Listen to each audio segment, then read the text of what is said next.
Avant de commencer notre cours, je vais vous présenter comment est-ce qu'on réalise une simulation d'une expérience lancée de dés en utilisant Excel. Donc, pour la simulation de l'expérience aléatoire lancée de dés, un dé équilibré dont les 6 faces sont numérotées de 1 à 6, bien sûr, en utilisant Excel, on va ouvrir d'abord un classeur Excel. Donc là, il y a deux tableaux que j'ai déjà préparés, mais qui ne contiennent pas de fonctions, ils ne contiennent pas encore de fonctions. C'est rien que des tableaux vides. Donc la première étape, on va insérer une fonction qui permet de donner un nombre au hasard entre 1 et 6. Donc cette fonction, c'est aléa. Donc pour introduire une fonction, pour insérer une fonction, il faut toujours commencer par égal. Donc la fonction, c'est aléa. Donc aléa.entre.borne. La valeur minimale, c'est 1.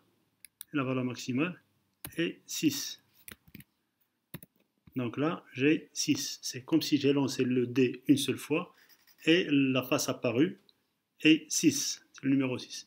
Après, je vais copier cette fonction aux autres cellules. Donc, c'est comme si j'ai effectué 7 lancers. Et là, ce sont les résultats de chaque lancé. Ils sont tous compris entre 1 et 6. Après, je vais copier cette même fonction, aléa, au reste du tableau. Donc, je vais aller jusqu'à la ligne 3000 pour effectuer 21 000 lancers.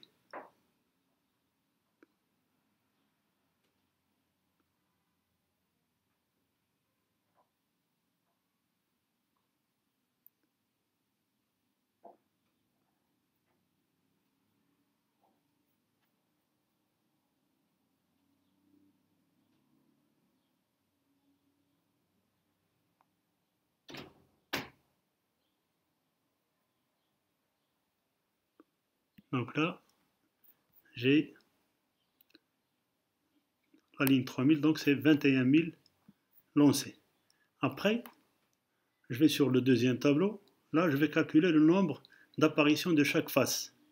Donc pour le faire, je dois introduire une autre fonction qui va compter le nombre de 1. Donc toujours égal. Cette fonction, c'est nombre si. Donc on doit insérer la plage.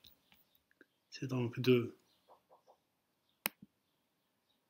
1, de A1 jusqu'à, voilà, G 3000. Je vais aller jusqu'à G 3000. Et pour copier cette fonction aux autres cellules, sans qu'il y ait un décalage, je dois insérer un dollar avant le A et un dollar avant G3000.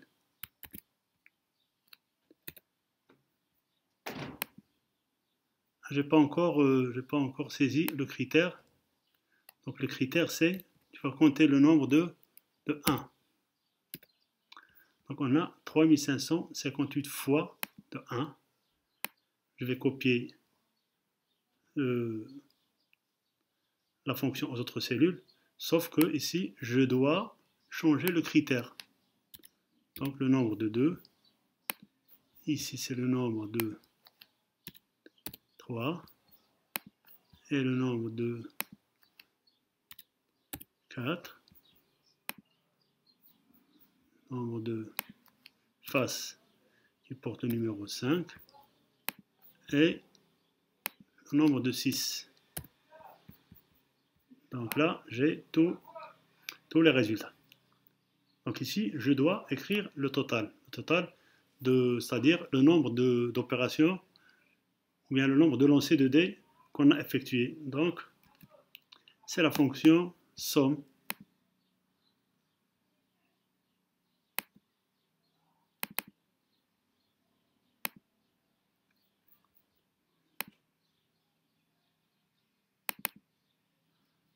C'est la fonction somme de K3 jusqu'à P3 3. Donc là, j'ai 21 000 lancés. Là, je veux calculer la fréquence. La fréquence, ce sont le nombre d'apparitions sur le nombre total, c'est-à-dire 3580 sur 21 000. Là aussi, je dois insérer $1 pour effectuer tout décalage lors de la copie.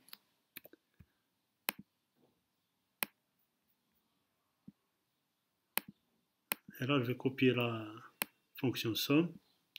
Donc la somme des fréquences, c'est 1. Là, qu'est-ce qu'on remarque? On remarque que les fréquences se resserrent et ils se rapprochent de la valeur théorique de 1 sur 6.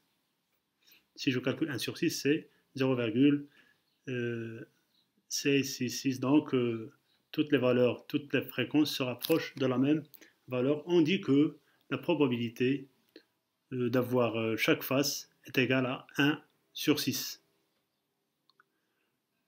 Je peux insérer un diagramme.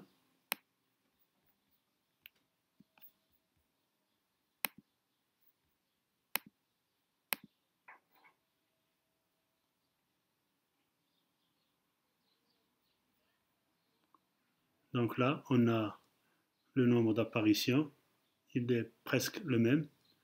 Je vais réinsérer un. Là, j'ai sélectionné le total. Je ne dois pas le faire. Je vais réinsérer un autre.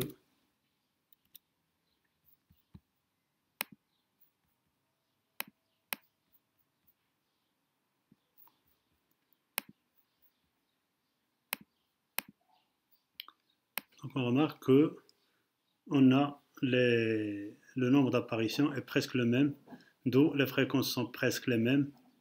C'est-à-dire qu'on dit que les fréquences se stabilisent, cette valeur de fréquence se stabilise autour de la valeur 1 sur 6.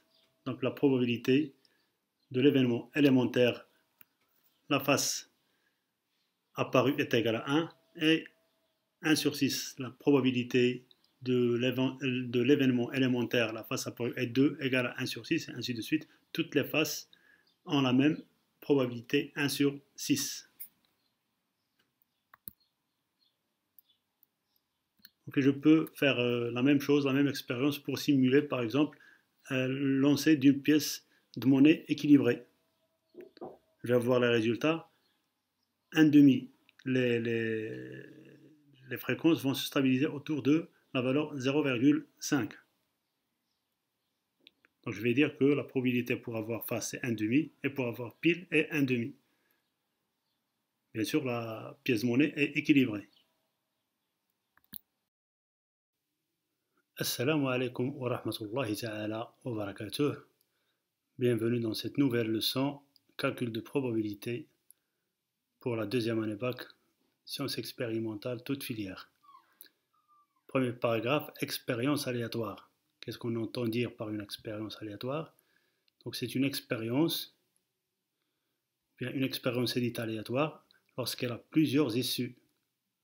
Ces issues sont aussi appelées des éventualités possibles et dont on ne peut prévoir laquelle sera réalisée. Le lancer de pièces de monnaie, c'est une expérience aléatoire. Elle a deux issues, pile ou face. Et on ne peut pas prévoir avant d'effectuer le lancer quel est le résultat qu'on va obtenir. Le lancer d'un dé est aussi une expérience aléatoire, 6 issues. Le tirage de boules, donc les issues, c'est suivant le nombre de boules qu'on veut extraire de l'urne. Donc ce sont toutes des expériences aléatoires, car avant de les effectuer, on ne peut prévoir avec certitude quel en sera le résultat. Ce résultat, il dépend en effet du hasard. À cette expérience aléatoire, on associe l'ensemble des résultats possibles. Tous les résultats possibles d'une expérience aléatoire est appelé l'univers des éventualités. Et ces éléments sont appelés des éventualités. Donc l'univers des éventualités, c'est l'ensemble de tous les résultats possibles. Les sous-ensembles, les parties de l'univers oméga sont appelées des événements. Les événements formés d'un seul élément, c'est-à-dire des singletons, sont appelés des événements élémentaires. Étant donné oméga un univers, l'événement oméga, l'univers des éventualités, est appelé l'événement certain. L'événement impossible, c'est l'ensemble vide. Donc, on a l'ensemble vide, c'est l'événement impossible. Oméga, c'est l'ensemble vide, c'est l'événement impossible. Oméga, c'est l'événement certain. Et entre l'ensemble vide et oméga, il y a des événements probables.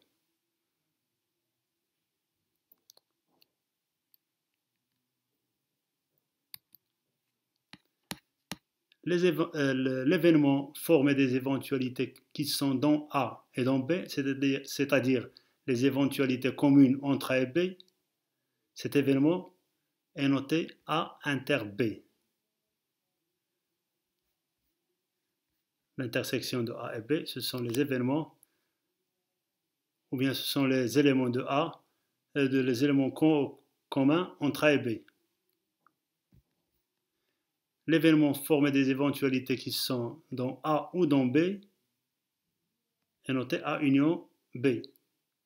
Et on lit A union B. Donc A union B, c'est l'événement qui se réalise lorsque au moins un événement A ou B se réalise. Pour l'événement A inter B, il se réalise si et seulement si les deux événements A et B se réalisent à la fois. Et on va voir dans des exemples comment on détermine A inter B, A union B. On a aussi l'événement contraire. Donc l'événement contraire de A, c'est l'événement qu'on note A bar, et c'est l'ensemble des éventualités qui ne sont pas dans A. On a donc l'intersection de A et A bar et l'ensemble vide. Donc une éventualité est soit dans A, soit dans A bar. Elle ne peut pas être dans A et A bar à la fois. Et la réunion de A et A bar, c'est oméga, c'est l'univers des éventualités. Lorsque A et B n'ont pas d'intersection, ils sont deux ensembles disjoints. Dans ce cas, on dit que A et B sont deux événements incompatibles. Donc A et B sont incompatibles si et seulement si A inter B égale ensemble vide. Il n'y a pas d'éventualité commune entre A et B. Donc, par exemple, on va prendre l'exemple d'une expérience aléatoire qui est le lancer d'un dé cubique dont les faces, qui a 6 faces, et ces 6 faces sont numérotées de 1 à 6. Donc on considère quelques événements. Le numéro qui apparaît est pair, le numéro qui apparaît est inférieur ou égal à 2, l'événement C, le numéro qui apparaît est un multiple de 3.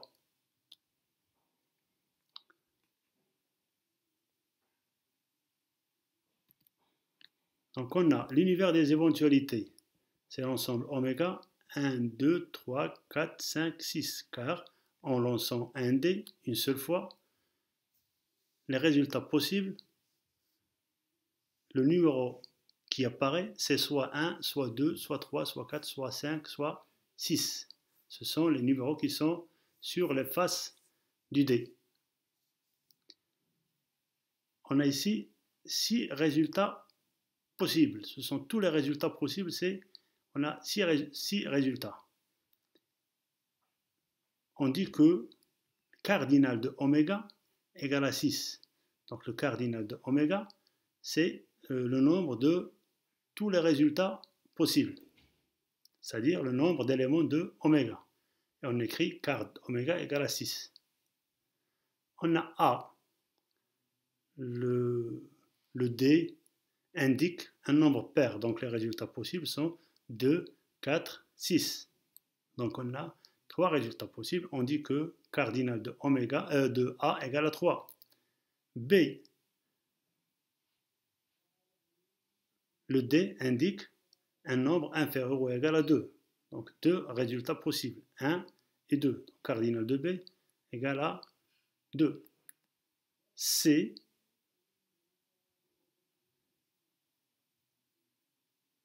le D indique un multiple de 3. Donc les seuls multiples de 3 qui sont entre 1 et 6, 3 et 6. Donc cardinal de C égale à 2. A inter B. Donc les éventualités qui sont dans A et dans B, c'est la face qui porte le numéro 2. On a ici 2, 4, 6. On a ici 1, 2. Donc A inter B, c'est-à-dire que le résultat qu'on veut chercher, c'est le D indique un nombre à la fois pair et inférieur ou égal à 2. Donc un seul nombre qui est pair et inférieur ou égal à 2 parmi les nombres qui appartiennent à oméga, c'est 2. Donc A inter B, c'est le singleton de A union B. Donc l'événement A union B, c'est-à-dire l'événement qui se réalise si A ou B se réalise, c'est-à-dire un nombre qui est ou bien pair ou bien inférieur ou égal à 2. Donc les résultats possibles sont 1, 2, 4 et 6. Pour l'intersection de B et C, donc B et C, l'intersection est vide. Ce sont deux événements incompatibles. Il ne peut pas exister, on ne peut pas avoir un résultat qui est à la fois inférieur ou égal à 2 et un multiple de 3. Donc il n'y a pas d'éventualité commune entre B et C. Donc B et C sont incompatibles. A bar. A bar, ce sont les résultats qui ne sont pas dans A. Donc les résultats qui sont dans A, c'est 2, 4, 6. Donc les résultats qui ne sont pas dans A sont 1, 3 et 5. Donc c'est la négation de la proposition, le numéro qui apparaît est pair. Donc la négation de cette proposition est le numéro qui apparaît est impair, c'est-à-dire 1, 3 et 5. Donc pour exemple d'événements certains, le D indique un numéro inférieur ou égal inférieur à 10. Donc c'est oméga. Tous les résultats possibles sont de 1 à 6. C'est-à-dire que tous les résultats vérifient cet événement-là. Le D indique un numéro, ou bien le D indique le numéro 10. Donc cet événement ne peut pas se réaliser, ne peut jamais se réaliser. C'est un événement impossible, c'est l'ensemble vide, car oméga, l'univers des éventualités, il comporte les nombres entre 1 et 6. Il peut pas, le D ne peut pas indiquer le numéro 10. On a les propriétés suivantes. Cardinal de A union B, c'est cardinal de A plus cardinal de B moins cardinal de l'intersection de A et B.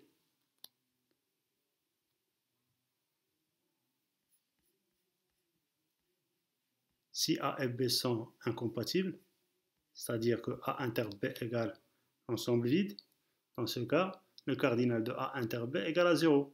Donc, cardinal de A union B, c'est cardinal de A plus cardinal de B. Pour le cardinal de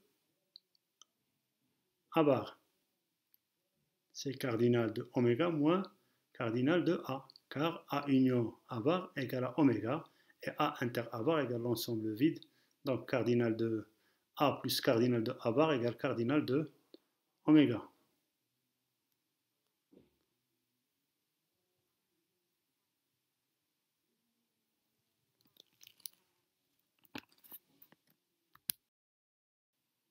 Simulation d'une expérience aléatoire, probabilité d'un événement. Donc on a vu au début du cours qu'on peut simuler une expérience aléatoire, un lancer de dés ou bien un lancer d'une pièce de monnaie à l'aide d'Excel. Donc on a obtenu le tableau suivant. Donc on remarque que les fréquences des événements élémentaires, ces fréquences-là, ils se resserrent autour de la valeur 1 sur 6. 1 sur 6, c'est 0,16666. Donc ces fréquences-là, ils se rapprochent de cette valeur, 1 sur 6. On dit que la probabilité de chaque événement élémentaire est égale à 1 sur 6. Et on écrit P de 1, P pour probabilité, 1 c'est l'événement élémentaire. P de 1 égale à P de 2, égale à P de 3, égale à P de 4, égale à P de 5, égale à P de 6, égale à 1 sur 6. Donc on a effectué un assez grand nombre de fois ces lancers, 21 000 fois, et on a obtenu ce résultat. Les fréquences se resserrent autour de la valeur 1 sur 6. Donc en général, oméga, l'univers des éventualités d'une expérience aléatoire, oméga 1, oméga 2, oméga n sont les événements élémentaires. Donc lorsque la fréquence d'un événement élémentaire oméga i se stabilise autour d'une valeur pi, on dit que la probabilité de oméga i est égale à pi, et on écrit p de oméga i égale à pi. C'est-à-dire que lorsque j'effectue une expérience aléatoire un assez grand nombre de fois et que je remarque que la fréquence d'un événement élémentaire se rapproche d'une valeur pi, dans ce cas, on dit que cette valeur est égale à la probabilité de cet événement élémentaire. La probabilité d'un événement est la somme des probabilités des événements élémentaires qui le définissent. On sait qu'un événement quelconque est constitué d'événements élémentaires et que chaque événement élémentaire a une probabilité qu'on vient de définir ici, dans le premier point. Donc, on dit que la probabilité de l'événement A est la somme des probabilités des événements élémentaires qui le définissent, c'est-à-dire A égale à A1, A2, AM, ce sont les événements élémentaires qui définissent l'événement A. Donc la probabilité de A, c'est P de A1 plus P de A2 plus P de AM. Propriété, oméga, un univers des éventualités d'une expérience aléatoire, A et B, deux événements quelconques de oméga. Donc on a P de oméga est égal à 1, car P de oméga c'est la somme de toutes les fréquences. La somme de toutes les fréquences c'est 1. P de oméga, P de l'ensemble vide c'est 0. L'ensemble vide, il n'y a pas d'élément, donc la probabilité ou bien la fréquence est nulle. Donc P de oméga égale à 0. P de A, un événement quelconque, sa probabilité est comprise entre 0 et 1. Donc c'est des fréquences, donc c'est positif. Donc la somme est inférieure à 1. Bien sûr, P de B aussi est inférieur à 1. Ce A est quelconque. P de A union B, c'est P de A plus P de B moins P de l'intersection. Donc on soustrait la probabilité de l'intersection car les événements communs, les événements de l'intersection, ils sont comptés deux fois, en comptant la probabilité de A et puis en comptant ou bien en calculant la probabilité de B. Donc les événements communs, les événements de l'intersection, ils sont dans A et dans B. Donc on les a comptés deux fois, alors que dans A union B, ces éléments-là, ils figurent une seule fois.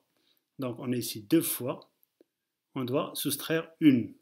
Donc c'est P de A plus P de B moins P de l'intersection.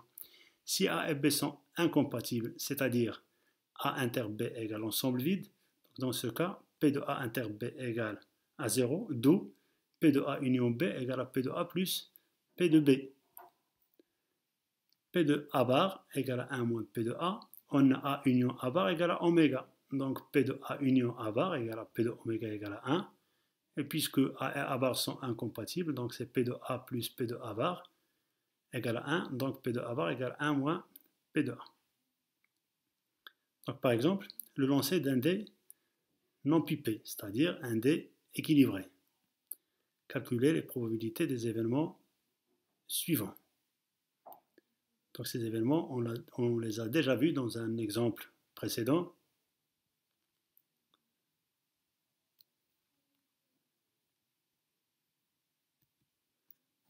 Donc on a le dé est équilibré, donc les P de 1 égale à P de 2 égale à P de 3 égale à P de 4 égale à P de 5 égale à P de 6 égale à 1 sur 6. Donc pour A, l'événement A il est constitué de 3 événements élémentaires. Donc P de A c'est P de 2 plus P de 4 plus P de 6. C'est 1 sixième plus 1 sixième plus 1 sixième, c'est 1 demi. L'événement B, donc c'est P de 1 plus P de 2, c'est 1 sixième plus 1 sixième, c'est 1 tiers. L'événement C, de même. On a deux événements élémentaires et la probabilité de chaque événement élémentaire est 1 sur 6, donc c'est 1 sur 6 plus 1 sur 6, c'est 1 sur 3. L'intersection. On a l'intersection de A et B, c'est l'événement élémentaire 2. Donc P de A inter B égale à P de 2 égale à 1 sur 6. Pour la réunion, je peux calculer la probabilité de la réunion en utilisant la définition, c'est-à-dire A union B, c'est l'ensemble, ou bien le résultat, il est constitué de 4 événements élémentaires. Donc la somme des 4 événements, des probabilités des 4 événements élémentaires, c'est 4 sur 6, c'est 2 tiers. Ou bien on utilise la propriété de la probabilité de la réunion de deux événements, c'est P de A plus P de B moins P de l'intersection. Donc P de A, c'est 1 demi, plus P de B, c'est 1 tiers, moins P de l'intersection, 1 sixième, donc c'est 2 tiers. P de A bar. P de A bar, c'est 1 moins P de A. Ou bien, on peut la calculer en utilisant la définition. On a A bar, c'est l'événement constitué des 3 événements élémentaires, 1, 3 et 5. Donc c'est P de 1 plus P de 3 plus P de 5, c'est 3 sur 6, c'est 1 demi. Ou bien en utilisant la propriété.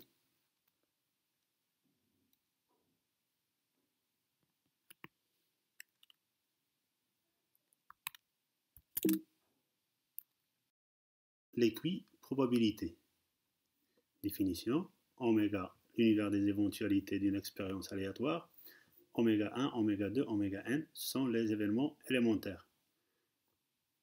On dit qu'il y a équiprobabilité si tous les événements élémentaires ont la même probabilité, c'est-à-dire P de oméga 1 égale à P de oméga 2 égale à P de oméga n.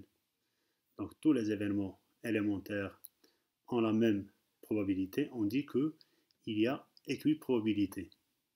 Donc par exemple, dans le tirage de boules, si les boules sont indiscernables au toucher, donc toute boule a la même chance d'être tirée. Donc il y a équiprobabilité. Un dé équilibré, donc toutes les faces ont la même probabilité. Une pièce de monnaie équilibrée, non truquée, donc il y a équiprobabilité entre les deux faces. Donc on a la proposition suivante. Oméga, l'univers des éventualités d'une expérience aléatoire. Et on suppose qu'il y a équiprobabilité. Dans ce cas, la probabilité de A, c'est cardinal de A sur cardinal de oméga. Le nombre de cas favorables sur le nombre de cas possibles. En effet, on va montrer d'abord que s'il y a équiprobabilité, alors la probabilité de chaque événement élémentaire est égale à 1 sur n, 1 sur cardinal de oméga. Donc la somme de toutes les probabilités est égale à 1. Et puisqu'il y a équiprobabilité, donc c'est P plus P n fois, donc np égale à 1, d'où P égale à 1 sur n. Et pour A, on va considérer A un événement quelconque. Ces événements élémentaires, les événements élémentaires qui le définissent sont A1, A2, AM. Bien sûr, ces AI sont parmi les oméga I. Donc P de A, c'est P de A1 plus P de A2 plus P de AM. C'est la somme des probabilités des événements élémentaires qui définissent A. Chaque événement élémentaire est égal à 1 sur n. Donc c'est 1 sur n plus 1 sur n plus 1 sur n. C'est m sur n. Donc c'est P, P, P. Donc c'est MP. On a montré que P égale à 1 sur n. Donc c'est m sur n. Et on a m, c'est le cardinal de A. Et n, c'est le cardinal de oméga. Donc c'est cardinal de A sur cardinal de oméga. Donc lorsqu'il y a équiprobabilité, P P de A égale à cardinal de A sur cardinal de oméga.